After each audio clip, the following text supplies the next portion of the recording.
You blocked me, Lydia said, tears already falling. You promised to answer if I called and then you blocked me. You abandoned me when I needed you most. Why should I listen to anything you have to say?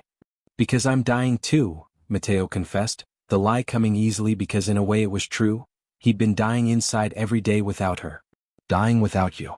And I realized that I'd rather have whatever time you have left than spend the rest of my life wondering what might have been if I'd been brave enough to stay. The doctor's office smelled of antiseptic and false hope, sterile white walls closing in around Lydia Hartwell as she sat in the chair that thousands of patients had occupied before her, each waiting for news that would either liberate them or sentence them to an ending they weren't ready to face. She was 26 years old, a quiet graphic designer who preferred the company of her golden retriever to crowds, who found beauty in typography and color palettes, who had always lived carefully, safely, never taking risks or chasing adventures because there would always be time for that later. Except now there wouldn't be. Dr. Morrison sat across from her, his kind eyes weighted with the burden of delivering words that would shatter her carefully constructed reality. He'd been speaking for several minutes, medical terminology flowing from his mouth like a foreign language. Stage 4, metastatic, inoperable, aggressive progression. But Lydia had stopped hearing the details the moment he'd said the one thing that mattered. 8 months. Maybe less if we're being realistic. I'm so sorry, Lydia. 8 months. 240 days. 35 weeks. However she calculated it, the answer remained the same. Her life had an expiration date, and it was approaching with the inevitability of sunset. She heard herself asking questions in a voice that didn't sound like her own. About treatment options, there were few, and none promised more than marginal time extensions with devastating side effects. About pain management, they would keep her comfortable as things progressed. About whether she should tell her family, that was her choice, but support systems were important during end-of-life care. End-of-life care. As though her life were a medical procedure being terminated rather than a universe of experiences being extinguished. Lydia walked out of that office 40 minutes later carrying pamphlets about hospice care and experimental trials, grief counseling and advanced directives. She made it to her car before the shock gave way to something else entirely, not grief, not fear, but a strange, crystalline clarity that felt almost like liberation. If she only had 8 months, she would not spend them dying. She would spend them living, truly, fully, recklessly living in ways she'd never dared before. The first call she made was to her firm, where she'd spent the last 4 years designing corporate branding and website layouts that paid well but satisfied nothing deeper in her soul. She resigned effective immediately, offering no explanation beyond personal reasons, despite her manager's protests and concerns. The second call was to her parents, where she fabricated a story about taking an extended vacation, traveling through Europe, finding herself before settling into the next phase of her career. They were worried but supportive, asking her to check in regularly. The third call was the hardest. Her golden retriever, Bailey, had been her constant companion for 3 years, the living creature who knew her better than any human ever had. She drove to her parents' house with Bailey in the passenger seat, his tail wagging with innocent joy, completely unaware that this car ride would end differently than all the others. "I need you to watch him," Lydia told her mother, forcing brightness into her voice as Bailey bounded into the familiar house. "Just for a few months while I'm traveling. He'll be happier here with the yard than staying in kennels." Her mother had agreed, concern creasing her features as she studied Lydia's face. "Are you okay, sweetheart? You seem different. Distant." "I'm fine, Mom," Lydia lied, hugging her mother tightly and memorizing the feeling, the warmth, the familiar scent of her perfume, the safety of arms that had held her since birth. "I just need this. I need to do something for myself before I get too old and settled." She left before her resolve could crumble, before she could confess everything and spend her remaining months being pitted and protected and prevented from living the way she desperately needed to. That night, Lydia booked a one-way ticket to Krakow, Poland. She'd chosen the destination almost randomly, drawn to images of medieval architecture and stories of a city that balanced history with vibrant modernity. She wasn't looking for anything specific, just experiences, moments, memories to carry with her into whatever came after. Poland embraced her with crisp autumn air and streets that smelled of roasting chestnuts and possibility. Lydia threw herself into experiences with the fervor of someone racing against an invisible clock. She joined night tours that wound through historic districts, ate street food from vendors whose names she couldn't pronounce, wandered through museums absorbing art and artifacts created by people long dead who had nevertheless left their mark on the world. She laughed with strangers in crowded bars, learned basic Polish phrases from patient locals, took photographs of everything as though she could capture time itself and hold it still. For the first time in her life, Lydia felt truly present, not worrying about tomorrow or regretting yesterday, but existing fully in each moment as it arrived. 3 weeks into her journey, Lydia found herself wandering the city at dusk, the sky painted in shades of purple and gold. She'd spent the day in quiet solitude, needing space after several days of constant activity, and her feet had carried her to an abandoned cinema on the outskirts of the tourist district. The building was a beautiful relic of another era, its facade crumbling but still elegant, marked with graffiti that somehow enhanced rather than diminished its haunting beauty. A side door stood ajar and something compelled Lydia to enter. She climbed stairs that creaked under her weight, dust motes dancing in shafts of fading sunlight, until she reached a rooftop access. The door opened easily and she stepped out into the open air, the city spreading before her like a living painting. That's when she saw him. A man stood near the ledge, too near, his posture suggesting he was balanced on the knife's edge between this world and the next. He was tall and broad-shouldered, wearing dark clothing that made him a shadow against the colorful sky. From behind, Lydia couldn't see his face, but something in his stance spoke of profound despair, of a person who had reached the end of something and found nothing waiting beyond it. Terror seized Lydia's heart. She'd seen news stories, read articles about people in crisis, about the signs to watch for and how to intervene. Every instinct screamed at her to be careful, to call for help, to not approach someone in such a dangerous state of mind. But she also understood, with the intimate knowledge of someone facing her own ending, what it felt like to stand on a precipice, literal or metaphorical, and wonder if the fall might be easier than continuing to stand. "Please don't."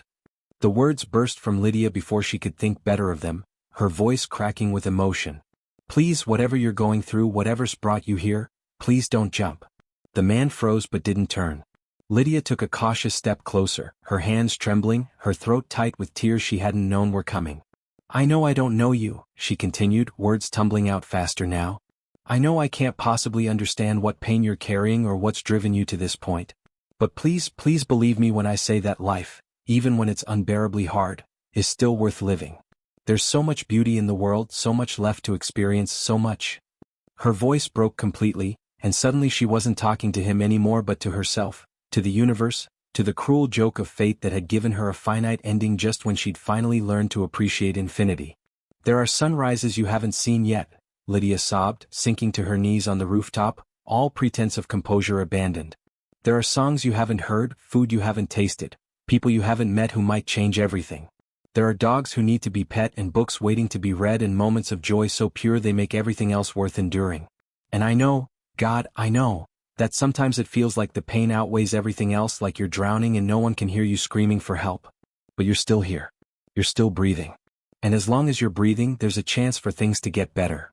Tears streamed down her face as she continued, no longer even sure if she was talking about him or herself. "I'm going to miss it all so much. My parents, who love me even though I never told them how scared I really am. My dog, who thinks I'm coming back when I'm not. The career I never built, the person I never became, the love I never found. I'm going to miss mornings and evenings and the way rain sounds against windows. I'm going to miss being alive, and I would give anything, anything, for just one more year, one more month, one more day. So please, please don't throw away what I would kill to keep." The rooftop fell silent except for Lydia's ragged breathing and quiet sobs. She knelt there on the cold concrete, utterly broken, having confessed truths to a stranger that she'd never voiced to anyone, not even herself in the privacy of her darkest thoughts. Then she heard footsteps.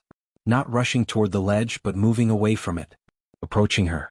Lydia looked up through tear-blurred eyes and saw the man standing before her. He was younger than she'd expected, perhaps in his early 30s, with dark hair and eyes that were almost black in the fading light. His face was striking, sharp cheekbones, strong jaw, a mouth that looked like it rarely smiled. But what captured her attention most was his expression, a mixture of shock and something else, something tender and odd that seemed out of place on features that suggested danger rather than gentleness. He knelt before her slowly, as though approaching something fragile that might shatter at too sudden a movement.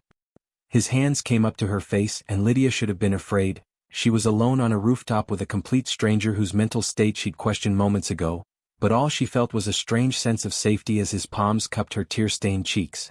"Angel," he whispered, his voice deep and accented, Italian she thought, though she couldn't be certain. "You are an angel fallen from heaven to save a devil from himself." Reality crashed back into Lydia with sudden force. This wasn't someone in crisis she'd just saved. This was a stranger whose hands were touching her face with an intimacy she'd never allowed anyone. Panic replaced whatever strange calm had descended, and she jerked backward, scrambling to her feet. "I'm sorry," she gasped, backing toward the rooftop door. "I'm so sorry, I shouldn't have, I need to go." "Wait," the man started, rising to his feet with predatory grace, but Lydia was already running. She flew down the stairs, her footsteps echoing through the abandoned building, her heart hammering with adrenaline and confusion and the lingering weight of her emotional breakdown.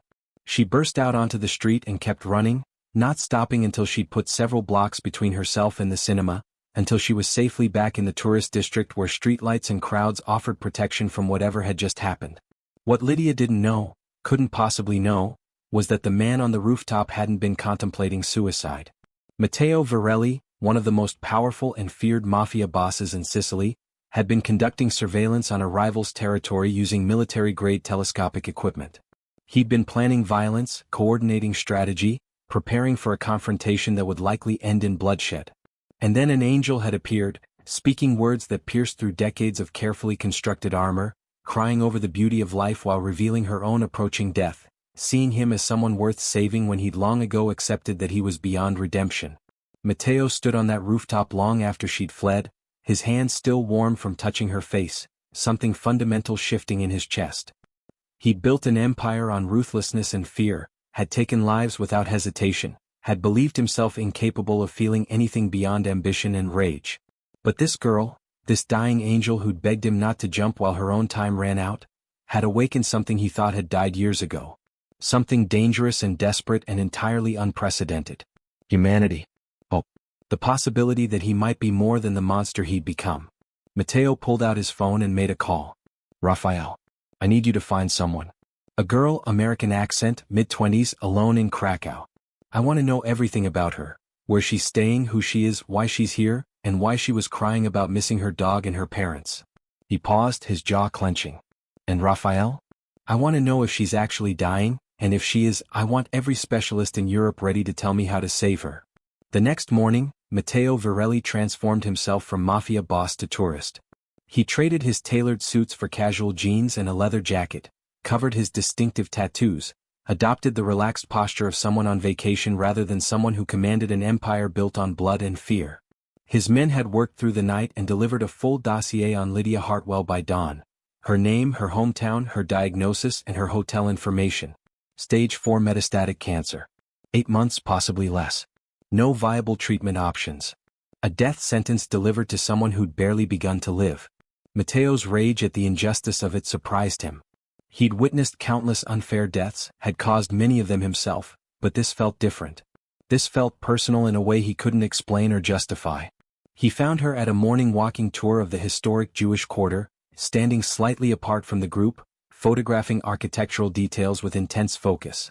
In daylight, she was even more beautiful than his memory had suggested, delicate features, light brown hair that caught the sun, eyes that held depths of sadness she tried to hide behind a gentle smile. The city stirred to life beneath the soft warmth of dawn, streets glistening from the night's rain like polished glass reflecting the pale morning light. Vendors were already setting up their stalls along the cobblestone pathways, the scent of fresh bread and roasted coffee mingling in the air with the earthy smell of wet stone and blooming flowers. Lydia Hartwell zipped her jacket a little higher against the morning chill, adjusting the strap of her backpack as she stepped out of her small hotel into the awakening world, her heart lighter than it had been in months despite the shadow of her diagnosis following her like an unwelcome companion. Her curiosity tugged her toward the winding alleys and ancient buildings that had survived centuries, the charm of history visible in every cobblestone and faded mural that decorated walls weathered by time and countless stories. She'd downloaded a walking tour app the night before, determined to explore the city independently, to prove to herself that she could still navigate life alone even as her body slowly betrayed her. She did not notice him at first, the man who had saved himself on that rooftop, who had called her an angel, who had spent 3 sleepless nights mobilizing every resource at his disposal to understand the dying woman who had inadvertently saved his soul. Matteo Virelli had transformed himself completely. Navy jacket worn enough to look lived-in rather than expensive, casual jeans that could have come from any department store, sunglasses shielding eyes that might reveal too much intensity, and a camera slung around his neck completing the disguise of just another tourist documenting his travels. There was nothing remarkable about his presence to the casual observer, yet he followed her at a careful distance, moving when she moved, pausing when she paused to photograph architectural details or read historical plaques, never intruding but always present.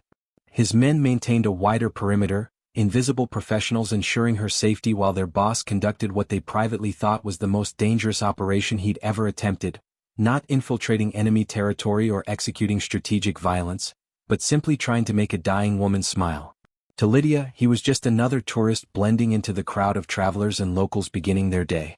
To him, she was the center of everything. Every laugh she released at something amusing in her guidebook, every thoughtful frown when she studied building facades, every small gesture of kindness when she stopped to pet a street cat or helped an elderly woman carry her shopping bags.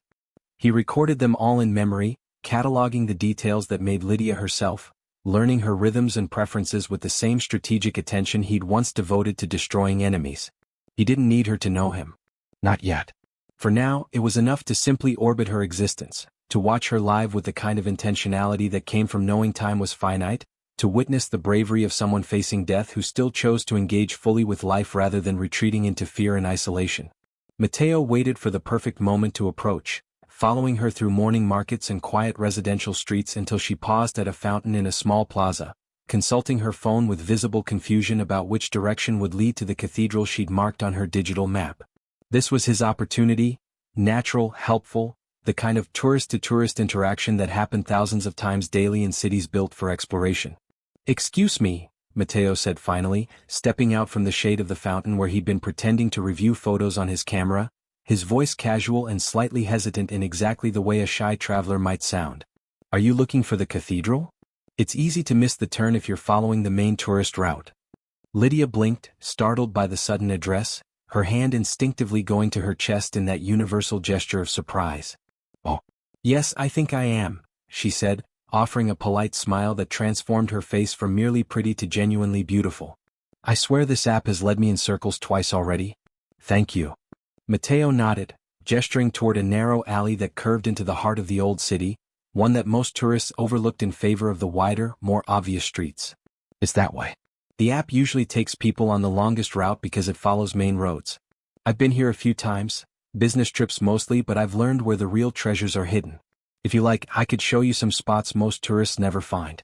The cathedral is beautiful, but there are smaller churches and courtyards nearby that are even more impressive." Lydia hesitated, her natural caution warring with the loneliness that had been her constant companion since leaving home, with the knowledge that she had limited time to experience everything and couldn't afford to waste days being overly careful about stranger danger.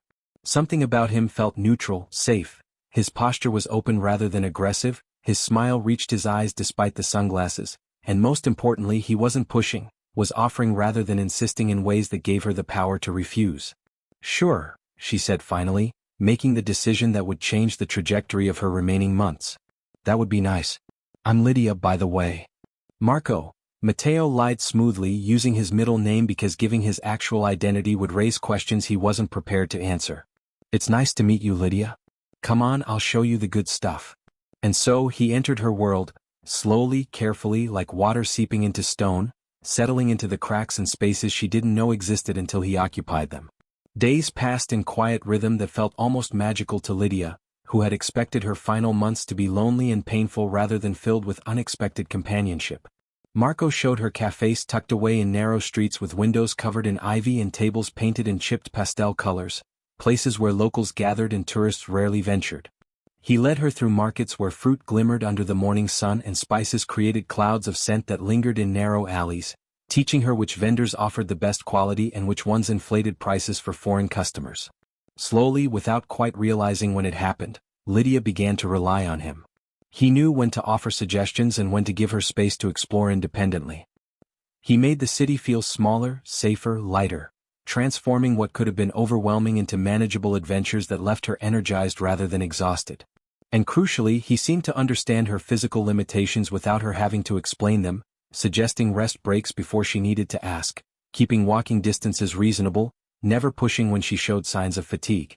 "You know, you're quite the guide," Lydia said one morning as Marco pointed out a tiny chapel hidden behind a row of shops, its entrance so unassuming that she would have walked past it 100 times without noticing. You've got a real knack for finding the little treasures that everyone else misses. Did you study architecture or history or something? Marco laughed softly, the sound genuine despite the deception underlying their entire relationship. I just like sharing them. Beautiful things are meant to be experienced with other people. They're less meaningful when you're alone. It's more fun with company. You're enjoying this too much, Lydia teased, brushing back her long dark hair from her face where the breeze had blown it across her eyes. Honestly, I'm starting to think you're one of those people who gets a kick out of playing tour guide. Is it always like this for you when you travel? Only when I meet someone worth the effort, Marco said quietly, his eyes fleetingly meeting hers before shifting to the ground in what appeared to be shy embarrassment but was actually calculated vulnerability designed to make him seem harmless, approachable, safe. Lydia didn't notice the weight in his tone, the layered meaning in words that were simultaneously true and false. She only caught the polite smile and the implied compliment that made her cheeks warm slightly. While Lydia thought their bond was growing naturally through shared experiences and genuine compatibility, Marco worked silently in the background orchestrating elements she could never see. His contacts in her home country were already scouring her medical history, verifying what he had suspected from his initial investigation. She was gravely ill with an aggressive cancer, and her condition had been worsening quietly despite her attempts to hide it. He instructed the best doctors and specialists across Europe to prepare consultations, should there be any hope for experimental treatments or clinical trials that her American physicians might have overlooked. Every night, after Lydia had returned to her rented room and fallen into exhausted sleep, Matteo made arrangements, checking and double-checking details that she could never know existed, ensuring her safety through invisible security, monitoring her health through discreet observation, and trying desperately to find some miracle that would save the angel who had saved him. He learned every subtlety of her daily existence with the focused attention he'd once devoted to destroying enemies. When her laughter faltered mid-sentence, he noticed. When she trailed behind during walks, struggling with fatigue she never admitted aloud, he marked it and adjusted their pace accordingly. When pain flickered across her features before she smoothed it away, he catalogued what activities triggered discomfort and silently eliminated them from future plans. Yet to her, he was only a friend, a companion who somehow made the days less lonely, a man who could make her smile even when her body reminded her that time was running out. One afternoon during their second week together, they wandered to a famous bridge lined with padlocks, thousands of small metal locks shimmering in the golden light of the setting sun. Couples had engraved their initials into the metal and attached them to the railing, a tradition meant to symbolize eternal love sealed with a kiss before the key was thrown into the river below. Lydia paused at the railing, tracing a delicate finger along the cold metal, a wistful expression settling over her features that made Matteo's chest ache with the desire to give her everything she was silently mourning. "Are you sad?" Marco asked gently, moving to stand beside her, careful to maintain enough distance that he wasn't crowding her space. Lydia hesitated, clearly debating whether to share her thoughts or deflect with casual dismissal. Finally she spoke softly. I just realized I don't have anyone to lock a padlock with. All these couples making promises of forever, and I'm here alone taking pictures of other people's love stories instead of creating my own." Marco stepped closer, deliberate but not threatening, his voice carrying careful curiosity. "What makes someone a couple then? What's the difference between being alone and being with someone?" She bit her lip, cheeks pinking with what might have been embarrassment or simply the flush that came from discussing romantic topics with an attractive man who made her pulse race in ways she'd convinced herself she'd never experience. I think a kiss? A real kiss, not just a friendly peck but the kind that means something. That's what makes people a couple, choosing to cross that line from friends to something more." "A kiss," Marco repeated as though testing the word. "That's all it takes?" "Yes," Lydia confirmed, looking away toward the river rather than meeting his eyes. "A kiss. That's what I think it is anyway. I could be wrong, I'm not exactly an expert on romance." Matteo made a decision in that moment that violated every strategic principle he'd ever operated by.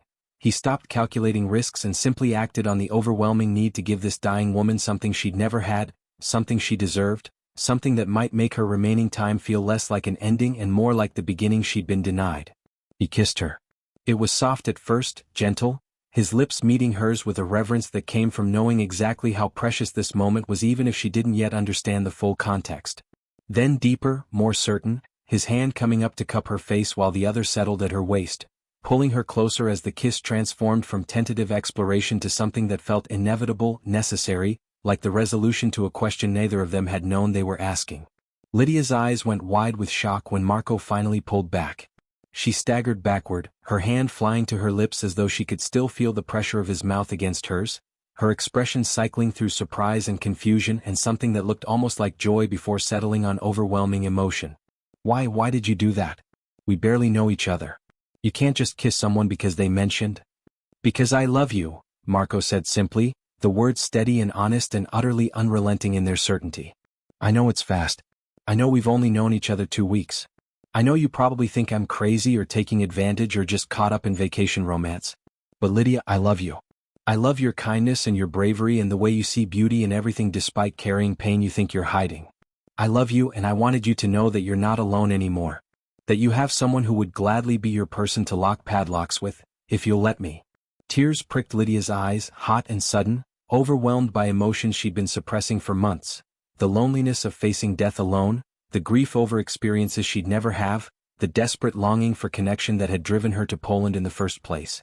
It was too much, too fast, too honest when she'd been lying to everyone including herself about what she really wanted from her remaining time.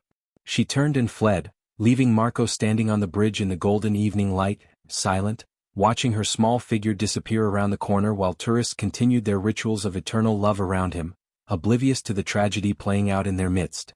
Lydia remained in her room for the entire next day, her door locked and her phone silenced, crying until she had no tears left and then crying some more. She loved him too, had probably loved him since that first afternoon when he'd made her laugh at a story about getting hopelessly lost his first time in the city. But love, for someone in her position, felt like cruelty rather than gift. What right did she have to accept his feelings when she'd be dead in months? How could she let him love her knowing it would end in loss and grief and years of him mourning someone he'd barely had time to know? As the sun began to set on that endless day, Lydia finally emerged from her room, needing water and medication and some break from the suffocating weight of her own thoughts. She wore a simple satin nightgown because changing into actual clothes felt like too much effort, her body heavy with illness and emotion. She opened the door intending to slip down the hallway to the vending machine, and found Marco sitting against the wall opposite her room, looking rumpled and exhausted and like he'd been there for hours. "You stayed," Lydia whispered, shock cutting through her fog of misery. "You've been out here all day?" "I wasn't leaving," Marco said, pushing to his feet with the stiff movements of someone who'd been sitting too long in an uncomfortable position. "Not until I knew you were okay. Lydia, I'm sorry if I scared you with my confession. I'm sorry if my feelings are unwanted. But I needed you to know that you matter, that you're seen, that—" Blood suddenly streamed from Lydia's nose, bright red against her pale skin, soaking the front of her nightgown before she could even process what was happening. Her vision blurred, her legs buckled, and she was falling. But Marco caught her before she hit the ground, gathering her against his chest with practiced strength while pulling out his phone with his free hand. "Medical emergency," Marco said into the phone, his voice sharp with command. "Get the doctor to the safe house immediately. Critical situation." He didn't wait for acknowledgement, just ended the call and moved, carrying Lydia through service stairs rather than risk the elevator's slowness, his arm steady despite the blood staining his clothes. A car was waiting outside, one of his men always positioned for exactly these kinds of emergencies, and within minutes they were racing toward a private medical facility that Matteo maintained specifically for situations requiring discretion. Dr. Castellano stabilized Lydia quickly, his professional efficiency betraying no surprise at being summoned in the middle of the evening to treat a mysterious woman his employer had become obsessed with. Hours passed while Matteo paced outside the examination room, every instinct screaming at him to burst through the doors and demand updates, to do something instead of standing helpless while someone else determined Lydia's fate. Finally, she stirred, her eyes fluttering open to find herself in a luxurious suite that managed to be both medical facility and elegant bedroom. Sunlight spilled across the room, highlighting rich textures, velvet curtains, polished marble floors, soft pristine linens that probably cost more than her monthly rent back home. "Who are you?" Lydia whispered, her gaze landing on the man who had carried her here, who was watching her with an intensity that made her breath catch. "Really? No more lies. Who are you?" Marco, Matteo, took a deep breath, making a decision. "You would hate me if you knew the truth. You'd be right to hate me. I'm not a good man, Lydia. I've done terrible things, hurt people, built an empire on violence and fear. You're an angel and I'm—" "I didn't hate you when you kissed me," Lydia interrupted softly, surprising them both with her boldness. "I didn't hate you when you confessed you loved me. So whatever truth you're hiding, I don't think I'll hate you now either. Try me. Matteo stared at her, this dying woman who somehow saw past his darkness to something worth loving, and found himself confessing. My real name is Matteo Virelli. I'm from Sicily. I run a criminal organization, what people call the Mafia. That night on the rooftop when you thought I was suicidal? I was planning violence, coordinating an attack, preparing to destroy enemies. And then you appeared, crying about the beauty of life, and you changed everything. I've spent these weeks trying to save you, researching treatments, consulting specialists, using every resource I have to find some way to give you more time. But Lydia, his voice broke. There's nothing. Every doctor says the same thing. You're dying and I can't do anything to stop it. Lydia absorbed this revelation, processing that the kind tourist who'd made her laugh was actually a dangerous criminal who'd orchestrated their entire relationship. She should have been terrified, should have demanded to leave, should have recognized the red flags that were suddenly so obvious in hindsight. Instead, she found herself asking, "That was your first kiss too, wasn't it?" I mean, my first kiss. You know that was my first. Yes, Matteo admitted, caught off guard by the direction of her thoughts. When you flinched like you'd never been kissed before, I realized. And I should have stopped, should have known I was too damaged to deserve. I'm a virgin, Lydia blurted out, then immediately looked mortified by her own confession. I thought you should know. 26 years old and I've never been with anyone, never experienced any of those things people take for granted. And I'm going to die without ever knowing what it feels like to be loved that way, and I hate that this matters to me, but it does, and... Lydia, stop, Matteo said gently, moving to sit beside her bed. You honor me with that confession, but I can't. I'm not the man who should be your first. I'm too broken, too stained by everything I've done. You deserve someone gentle, someone worthy of that gift. Not a monster who... You're not a monster, Lydia interrupted firmly. Monsters don't spend weeks trying to save dying strangers. Monsters don't sit outside locked doors all night waiting to make sure someone's okay. Monsters don't look at me the way you're looking at me right now, like I'm something precious instead of something broken. So stop calling yourself that. They stared at each other, the weight of impossible circumstances hanging between them, until finally Matteo made a decision that he knew was cowardice disguised as protection. You need to go home, he said quietly. Back to America. To your family. You should be with people who've loved you your whole life, not wasting your remaining time with a criminal you've known for weeks. I'll have my right-hand man Raphael escort you safely. Make sure you get back to your family. What about you? Lydia asked, tears streaming down her face. Are you just going to disappear after everything? After making me fall in love with you? It's better this way, Matteo lied, the words tasting like ash. Trust me, Lydia. This is what's best for you. He left the room before she could argue further, before his resolve could crumble, before he could admit that sending her away was the hardest thing he'd ever done and that he was absolutely certain it was the wrong choice even as he forced himself to make it. Heartbroken, Lydia left Poland 2 days later with Raphael as her silent escort. She tried calling Matteo, endlessly during those days and the weeks that followed. Every call went to voicemail. Every text went unanswered. Eventually she realized he had blocked her completely, had cut her out as thoroughly as if she'd never existed. For a month, Lydia retreated into solitude back home, her illness worsening quietly while she mourned not just her approaching death but also the loss of the man who had made her final weeks feel like living instead of dying. Then, on a rainy evening when she'd given up hoping for anything except the inevitable end, a knock sounded at her door. Expecting her usual pizza delivery, Lydia opened it without checking the peephole. Instead, she found Matteo Virelli standing on her doorstep, looking like he'd aged years in the month they'd been apart. You, Lydia said, her voice flat with fury and relief and overwhelming emotion. What are you doing here? I need to tell you the truth, Matteo said quietly. About everything. About who I am, what I've done, and why I made the biggest mistake of my life when I let you go. Lydia, I know I have no right to ask, but please, let me explain. You blocked me, Lydia said, tears already falling. You promised to answer if I called and then you blocked me. You abandoned me when I needed you most. Why should I listen to anything you have to say? Because I'm dying too, Matteo confessed, the lie coming easily because in a way it was true. He'd been dying inside every day without her. Dying without you. And I realized that I'd rather have whatever time you have left than spend the rest of my life wondering what might have been if I'd been brave enough to stay. Lydia stared at him, her anger warring with the desperate love she'd never stopped feeling, with the knowledge that time was too short to waste on pride or punishment. I only have months left, she whispered. Maybe less. You understand that? You're choosing to love someone who won't be here for long? I understand completely, Matteo replied. And Lydia, I would rather have 3 months of really living with you than 50 years of existing without you. So please let me back in. Let me make your remaining time everything it should be. Let me love you the way you deserve to be loved. I need to tell my parents, Lydia said finally. About everything. The diagnosis, the prognosis, why I really went to Poland. And if you're staying, if you're really choosing this, then you need to be there when I tell them. They need to know who you are, all of it. No more lies or omissions. Whatever you need, Matteo agreed. She hesitated, then nodded slowly. Come inside. But Matteo, if you ever block me again, if you ever try to protect me by pushing me away, I will never forgive you. Are we clear?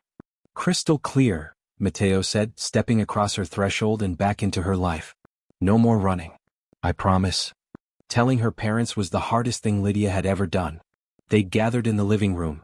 Lydia and Matteo on one couch, her parents on the other. Bailey pressed against Lydia's legs as though he could sense the magnitude of what was coming. Her mother had been overjoyed when Lydia introduced Matteo as her boyfriend, already planning how to set an extra place at dinner, chattering about how wonderful it was that Lydia had met someone special during her travels. That joy died when Lydia spoke the words that changed everything. Mom, Dad, I have stage 4 cancer. I was diagnosed before I left for Poland. I have somewhere between 2 and 3 months left, possibly less. I'm dying and I'm so sorry I didn't tell you sooner. The silence that followed was deafening. Lydia watched her mother's face crumple, watched her father's expression shift from confusion to horror to a grief so profound it seemed to age him years and seconds. Her mother made a sound like an animal in pain and lunged across the space between them, pulling Lydia into her arms with a desperation that broke what remained of Lydia's composure. They cried together, mother and daughter, father joining them moments later, Bailey whining and pressing closer as though trying to absorb their pain. Matteo sat quietly, witnessing this intimate family grief, his own eyes wet with tears he didn't bother hiding. When the first wave of emotion finally passed, the questions came. Why hadn't she told them? Why had she run away? Why had she faced this alone? Lydia explained through tears about not wanting to be pitied, about wanting to live instead of being treated like she was already dead, about needing to have experiences that were her own before everything became about managing her decline. Then her father looked at Matteo with sharp assessment. And where do you fit into all this? Are you taking advantage of my dying daughter? Using her vulnerability for... Dad, stop, Lydia interrupted. Matteo has been, he's the best thing that's happened to me in all of this. He makes me happy. He makes me feel alive. And yes, we only met a month ago, and yes, it's complicated, but I love him and he loves me and I need you to respect that. I need you to tell them everything, Matteo said quietly, looking at Lydia. About who I am. What I do. They deserve to know. So Lydia told them. About the rooftop meeting, about Matteo's real identity, about his world of organized crime and violence. Her parents listened in growing horror, but underneath the shock, Lydia saw something else, resignation. They understood that she didn't have time for conventional courtships or safe choices, that in her position, love was love regardless of where it came from. Are you keeping our daughter safe? Her father asked Matteo finally. With my life, Matteo replied. Sir, I know I'm not the man you would have chosen for her under normal circumstances. I know my past makes me unworthy of her. But I love your daughter more than I've loved anything in my life, and I swear to you that I will make whatever time she has left as beautiful and full and meaningful as I possibly can. Lydia's father studied Matteo for a long moment, then nodded slowly. Then you're welcome in my home. But if you hurt her, if you add to her pain in any way, cancer or no cancer, mafia boss or not, I will find a way to make you pay. I would expect nothing less, Matteo said seriously. The weeks that followed were bittersweet and beautiful. Matteo moved into a hotel nearby, spending every day with Lydia and becoming part of her family's life. He sat through dinners with her parents, played fetch with Bailey in the backyard, drove Lydia to doctor's appointments and held her hand through the bad news that kept coming. The cancer was progressing faster than expected. She was losing weight, experiencing more pain, sleeping longer hours. Every small milestone, walking to the mailbox, eating a full meal, laughing without grimacing in pain, became something to celebrate because they all knew each one might be the last. One evening, after a particularly difficult day where Lydia had been too weak to get out of bed, Matteo came to her with a proposition that was both insane and perfect. Marry me, he said simply. Lydia stared at him from her nest of pillows and blankets. What? Marry me? Not someday, not when you're feeling better, now. Tomorrow. As soon as we can arrange it. Matteo knelt beside her bed, taking her thin hands in his. Lydia, I know the doctors say weeks or maybe a month if we're lucky. I know you're getting weaker. But I want you to be my wife. I want to stand before witnesses and declare my love and commitment to you. I want whatever time we have left to be as husband and wife, not just girlfriend and boyfriend. So please, Angel, marry me. Tears slipped down Lydia's cheeks. That's the most unromantic and perfect proposal I've ever heard. Is that a yes? That's a yes, Lydia confirmed. But Matteo, I need you to know, I don't want a hospital wedding or something sad and rushed. If we're doing this, I want it to be beautiful.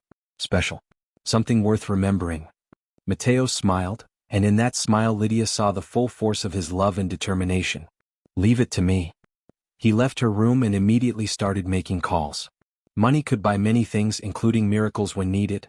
Within hours, he'd arranged something that should have taken months to coordinate.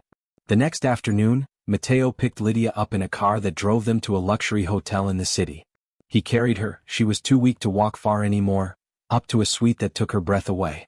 And there, waiting for her, were three of the most famous wedding dress designers in the world, each with a gown they'd created specifically for her based on photos and measurements Matteo had somehow obtained.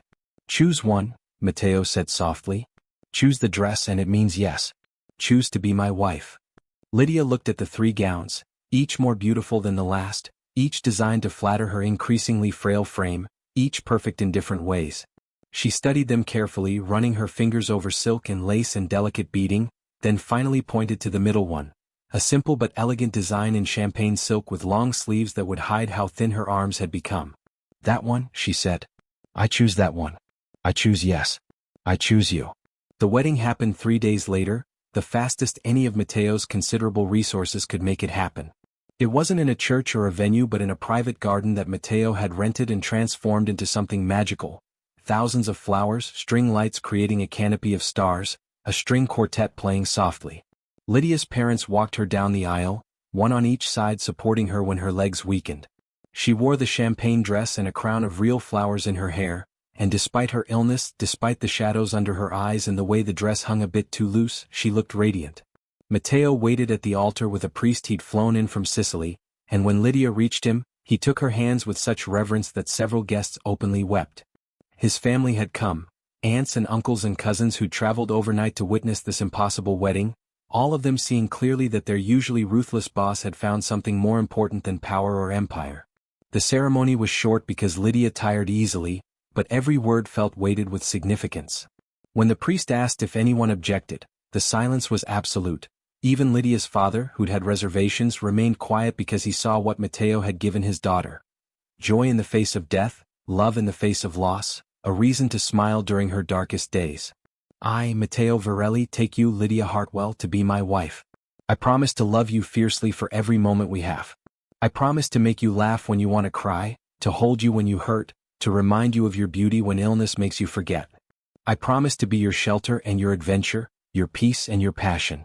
I promise to honor you, cherish you, and stand beside you until death parts us, and if there's anything beyond death, I'll find you there too. I, Lydia Hartwell, take you, Matteo Virelli, to be my husband, Lydia said, her voice weak but clear. I promise to love you with everything I have for as long as I have. I promise to let you love me even when it's hard, even when I'm scared. I promise to be brave enough to take this gift you're offering, the gift of being loved completely by someone extraordinary.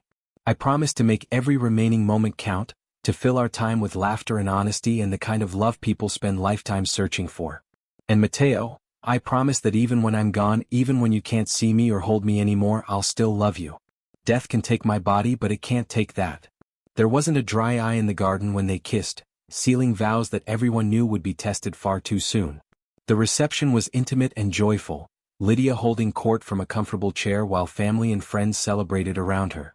She managed to eat a few bites of cake, to smile for photos, to dance one slow song with Matteo where he essentially held her upright and swayed gently while she rested her head on his chest. Thank you, she whispered against his shirt. Thank you for giving me this. For making me your wife. Thank you for saying yes, Matteo replied, his voice thick with emotion. Thank you for choosing me despite everything. You've given me more in these few months than I deserved in a lifetime. That night, in the hotel suite where they would spend their wedding night and the foreseeable future, Matteo made love to his wife for the first time. He was infinitely gentle, patient, reverent, treating her like the precious thing she was, making sure every touch brought pleasure instead of pain. And Lydia, for all her illness and weakness, felt truly alive in his arms, felt beautiful and wanted and loved in ways that transcended the physical. "I love you," she whispered afterward, wrapped in his arms, her body exhausted but her heart full. "I love you so much it hurts." "I love you more than I knew it was possible to love anything," Matteo replied, pressing kisses to her hair. "You're my miracle, Lydia. My angel. My wife." 2 weeks later, something impossible happened. Lydia missed her period, or rather, would have missed it if she'd been having regular cycles, which she hadn't due to her illness. But when morning nausea that was different from her cancer-related symptoms persisted for 3 days, Matteo insisted on bringing in their doctor. The test came back positive. Impossibly, against all medical logic, Lydia was pregnant. The doctor's expression was grave. "This changes things significantly. The pregnancy will accelerate the cancer's progression. The hormones, the stress on her body, it could cut her remaining time in half. And carrying to term is impossible.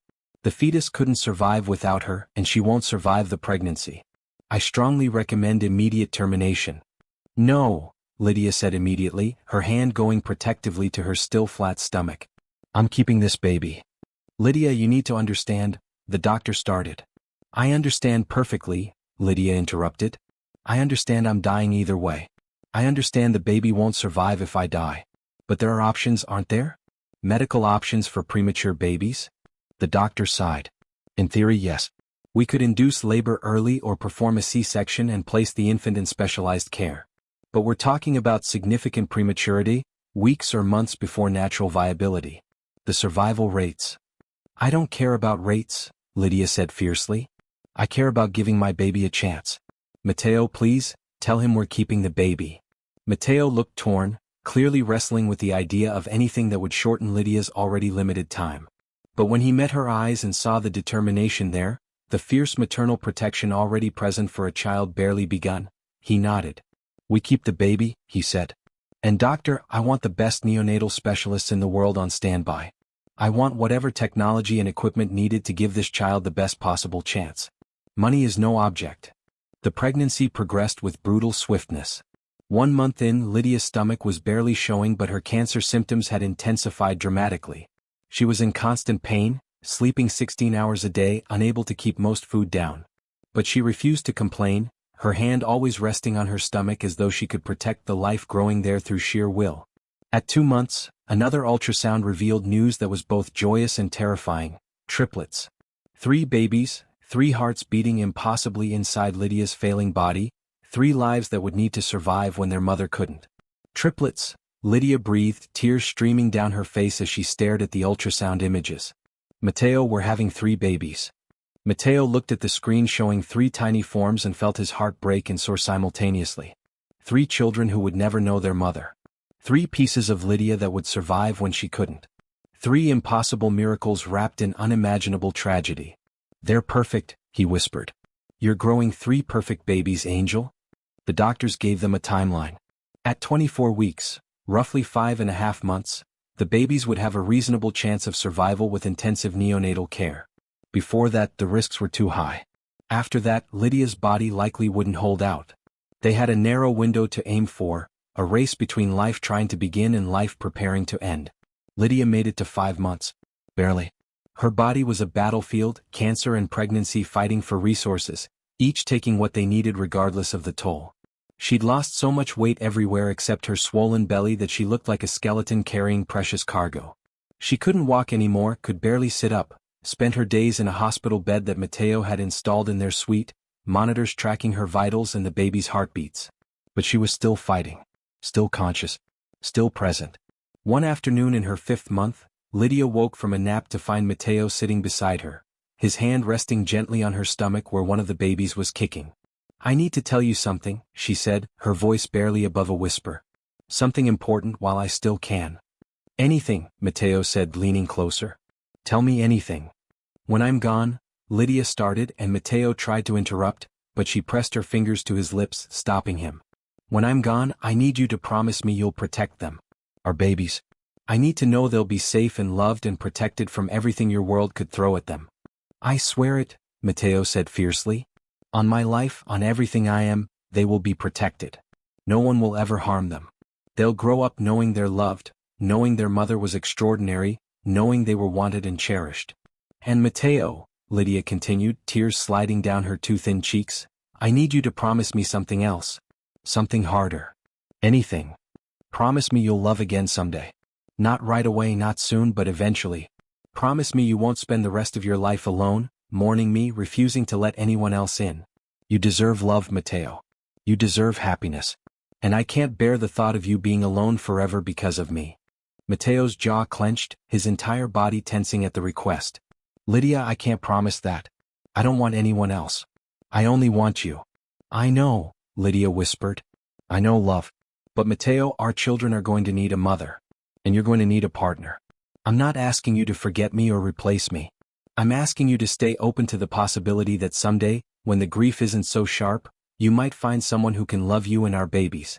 Can you promise to at least try? For them, if not for yourself. Matteo looked at his dying wife, at the woman who'd changed everything about him, at the angel who'd saved him without even trying, and forced himself to nod. I promise I'll try. For our children. But Lydia, there will never be anyone like you. No one who could possibly. I know, Lydia interrupted gently. I know I'm irreplaceable. You don't have to replace me. You just have to let yourself keep living after I'm gone. That's all I'm asking. At 25 weeks, Lydia's body gave out. She collapsed during what was supposed to be a routine checkup, her blood pressure plummeting, her heart rate erratic. The doctors acted quickly, performing an emergency C-section while Lydia drifted in and out of consciousness. 3 tiny babies, 2 boys and a girl, each weighing less than 2 pounds, were delivered and immediately whisked to the neonatal intensive care unit. They were barely developed, their skin translucent, their lungs not fully formed, their bodies so small they fit in the palms of adult hands. But they were alive, breathing with the help of machines, fighting with strength inherited from a mother who had never given up even when her own body was failing. Matteo stood frozen in the observation window of the NICU, staring at 3 incubators that contained his entire world. The medical staff moved around the tiny forms with practiced efficiency, adjusting tubes, monitoring vitals, recording data that would determine whether these impossibly small humans would survive their premature entrance into the world. Each baby was connected to a web of wires and machines, their chests rising and falling with mechanical assistance, their miniature hands curled into fists that suggested they were already fighters.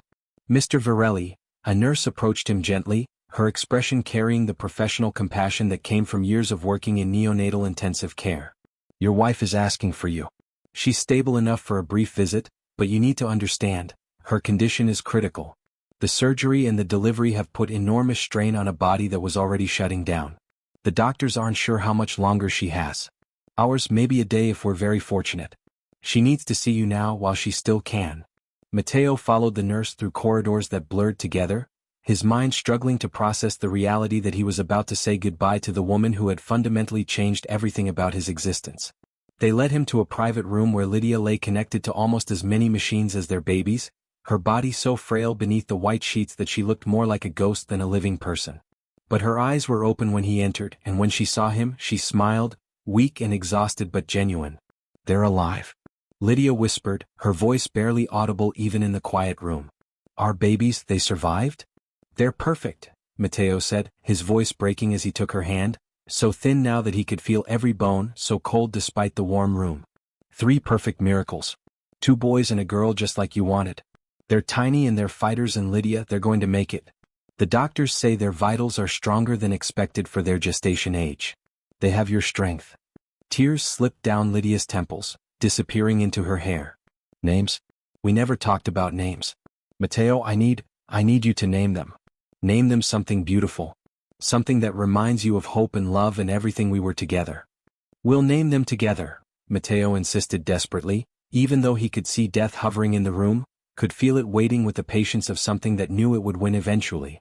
You're going to be here to help me raise them, to teach them to. Don't, Lydia interrupted gently, squeezing his hand with what little strength remained. Please don't lie to me now. Not at the end. We both know I'm dying, Matteo. I can feel it, the way my body is shutting down, the way everything is getting heavier and harder. And I'm not afraid anymore. I'm ready as anyone can be. But I need, her voice cracked with emotion. I need you to promise me again. Promise me you'll protect them. Promise me they'll know I love them even though I couldn't stay. Promise me you won't let grief destroy you, that you'll be the father they need even when it hurts to keep living without me. I promise, Matteo choked out, bringing her hand to his lips. God, Lydia, I promise everything. I'll protect them with my life. I'll tell them about you every day, about your kindness and your bravery and the way you saw beauty in everything. I'll make sure they know their mother was extraordinary, that she fought for them until her very last breath, that she loved them more than she loved her own life. And Angel, I promise I'll try to keep living even when it feels impossible without you. And you'll love again? Lydia pressed, her eyes searching his face with desperate intensity. You'll let yourself be happy someday? You'll give our children a mother who can be there for all the things I'll miss. First steps and first words and first days of school and graduations and weddings? Promise me, Matteo. Promise me you won't spend your whole life alone because of me. The request felt like torture, asking him to imagine a future where someone else occupied the space Lydia had carved out in his heart. But looking at her pleading expression, understanding that this promise would give her peace in her final moments, Matteo forced himself to nod. I promise I'll try, he said, the words tasting like betrayal even though he knew they were what she needed to hear. I can't promise I'll succeed, can't promise anyone else will ever measure up to what we had, but I promise I'll stay open to the possibility. For our children. For you. Because you're asking me to, and I've never been able to deny you anything. Relief flooded Lydia's features, her entire body relaxing as though she'd been holding on to life specifically to secure these promises. Thank you, she whispered. Thank you for loving me. Thank you for giving me the most beautiful months of my life. Thank you for our babies. Thank you for being exactly what I needed when I needed it most. Matteo, you saved me in all the ways that mattered. You made my ending bearable by filling it with love. You saved me first, Matteo replied, tears streaming freely down his face now, all pretense of control abandoned. That night on the rooftop, you saw a monster and treated me like I was worth saving. You showed me what it meant to be human again, what it felt like to care about something beyond power and empire. You taught me how to love, Lydia. Everything good in me exists because you believed I could be better than what I was. They stayed like that for what felt like hours but was probably only minutes. Hands clasped, eyes locked, two people trying to memorize each other for a separation that would last the rest of one person's life. The machines beeped steadily, medical staff came and went checking vitals, and the world continued spinning outside their bubble of grief and love. I'm tired, Lydia finally whispered, her eyelids growing heavy despite her obvious efforts to keep them open. So tired, Matteo. Is it okay if I rest now? Just for a little while? Of course, Angel, Matteo said, though every instinct screamed at him to keep her awake, to hold her here through sheer force of will. Rest. I'll be right here when you wake up. I'm not going anywhere. I know, Lydia murmured, her words slurring slightly as exhaustion and medication pulled her toward unconsciousness. You never leave. That's one of the things I love most about you. You stay. Her eyes drifted closed, her breathing evening out into the slow rhythm of sleep. Matteo sat beside her bed watching her chest rise and fall, memorizing the sound of her breathing, the way her hand felt in his, the peaceful expression on her face now that she'd secured the promises she needed. The doctor came in 2 hours later and checked her vitals with gentle efficiency. When he finished, he met Matteo's desperate gaze with profound sympathy. Her organs are beginning to fail. It won't be much longer now, a few hours at most. I'm so sorry, Mr. Virelli. We've done everything we can. Can she feel pain? Matteo asked, his voice rough from crying. Is she suffering? No, the doctor assured him. She's deeply unconscious now. Whatever she's experiencing, it isn't pain. She's peaceful. Matteo nodded, grateful for that small mercy at least. He resumed his vigil, holding Lydia's hand and talking to her even though she couldn't respond, telling her about the babies, about how beautiful they were, about the life he'd planned for them, about how he'd make sure they knew their mother's love even if they couldn't remember her themselves. 5 hours after she'd fallen asleep, Lydia's breathing changed. Became shallower, more labored, the spaces between breaths growing longer.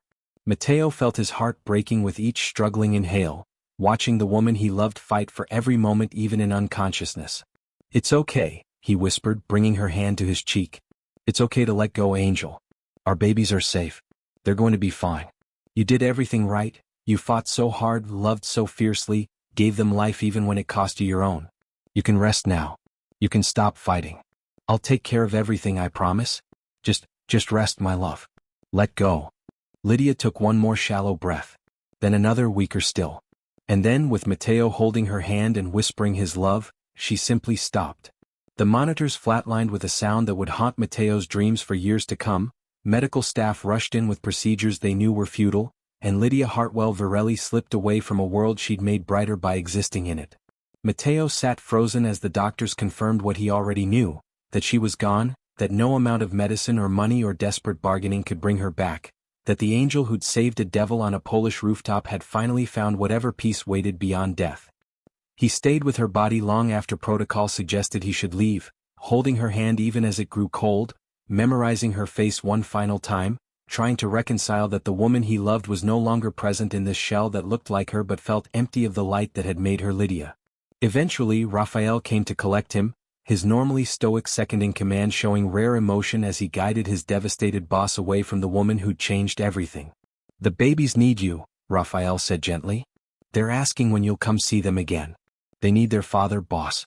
Lydia would want you with them." The mention of his children, their children, finally broke through Matteo's paralysis. He forced himself to leave Lydia's body, to walk through corridors that felt different now that she wasn't anywhere in the building alive, to return to the NICU where 3 tiny humans depended on him for absolutely everything. The babies survived. Against odds that made the medical staff shake their heads in wonder, all 3 impossibly premature infants fought their way through the critical first weeks. They grew stronger slowly, their lungs developing, their bodies learning to regulate temperature, their tiny features becoming more defined with each passing day. Matteo named them carefully, deliberately, each name carrying meaning that honored Lydia's memory. The eldest boy became Marco Luca, strong names that meant warrior and light. The second boy was Dante Alessandro, enduring and defender of mankind. And their daughter, the smallest but fiercest of the 3, was named Lydia Grace, after her mother and the grace that had defined Lydia's approach to dying. They spent 3 months in the NICU before the doctors finally cleared them for discharge. 3 months of Matteo living at the hospital, learning how to feed premature infants and change impossibly tiny diapers, reading them stories they were too young to understand but that he read anyway because Lydia would have wanted them to hear his voice constantly, to know they were loved even when they couldn't comprehend what love meant. When they finally came home, to an estate in Sicily that Matteo had spent those 3 months having renovated specifically for their needs, he hired an army of nannies and nurses and specialists to ensure his children would have every advantage, every opportunity, every protection money could buy. But he remained their primary caregiver, the one who woke for middle-of-the-night feedings, who paced floors with colicky babies, who learned every cry and what it meant, who took thousands of photos documenting every milestone because Lydia couldn't be there to document them herself. The years passed. The triplets grew from fragile preemies into sturdy toddlers, then curious children, then bright teenagers. They looked like a perfect blend of both parents, Lydia's gentle features and kind eyes mixed with Matteo's dark coloring and sharp intelligence. And they were extraordinary, each in their own way. Marco became his father's shadow, interested in the business side of things even as Matteo worked to legitimize the family empire so his children wouldn't inherit the violent world he'd once ruled. Dante developed his mother's artistic eye, spending hours drawing and painting, seeing beauty in details that others overlooked. And little Lydia, who everyone called Gracie to distinguish her from her deceased mother, inherited both parents' fierce determination, growing into a force of nature who feared nothing and questioned everything. Matteo told them about their mother constantly. He showed them photos and videos from their brief time together, read them the journal Lydia had kept during her illness, took them to Poland to see the rooftop where their parents had met. He made sure they understood that Lydia Hartwell had been real and alive and extraordinary, that she'd loved them enough to die giving them life, that her absence wasn't abandonment but the ultimate sacrifice. And slowly, painfully, Matteo learned to live with the grief. It never disappeared. He carried Lydia with him every day, saw her in their children's faces, felt her absence like a physical wound that never quite healed. But he also learned to smile again, to laugh at his children's antics, to find joy in watching them grow into people Lydia would have been proud of. He never remarried.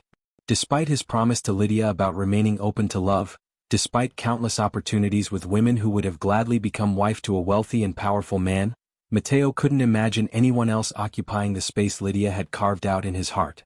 His children had their aunts and female cousins and the various nannies who came and went over the years.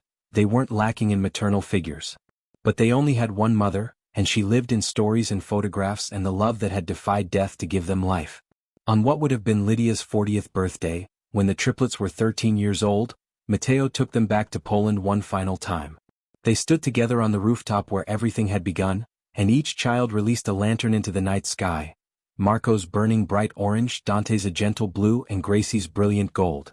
"I kept my promises, Angel," Matteo whispered to the sky as the lanterns drifted higher, carrying messages of love from children to the mother they'd never known but who'd never stopped loving them. "I protected them. I told them about you. I tried to be the father they deserved even when I wanted to follow you. And Lydia, I never stopped loving you. Not for a single day.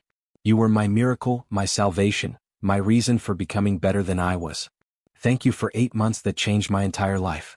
Thank you for our children. Thank you for teaching me that love doesn't end just because life does." The lanterns disappeared into the darkness, 3 small lights carrying love across whatever divide existed between the living and the dead. And somewhere, in whatever waited beyond death, Matteo chose to believe that Lydia was watching her family, proud of the children she'd never held, grateful for the man who'd kept every promise, at peace knowing that her brief life had created ripples that would last for generations.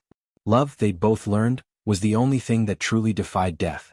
Because Lydia was gone, but she lived on in 3 children who carried her strength, in a man who'd been saved by her sacrifice, in a story that proved that sometimes the most beautiful love stories were the ones that ended too soon but burned so brightly they illuminated everything that came after. 8 months. That's all they'd had together. But those 8 months had created a lifetime of love that would never die, no matter how many years passed, no matter how much grief time tried to soften, no matter how many people were born and died in the decades that followed. Lydia Hartwell Virelli had lived 26 years. But her love, that would last forever. The end. Did Lydia and Matteo's heartbreaking love story move you to tears? Tell us in the comments. Were you crying by the end? Be honest, we all were. Would you have chosen to carry the babies knowing it would shorten your time? What would you have done if you received Lydia's diagnosis? Which moment destroyed you emotionally, the rooftop, the proposal, or the ending? Do you think Matteo should have eventually remarried for the children's sake? Could you love someone knowing you'd lose them so soon? Should there be a sequel about the triplets as adults? Like this video if you're crying and need others to validate your emotions. You believe true love transcends death.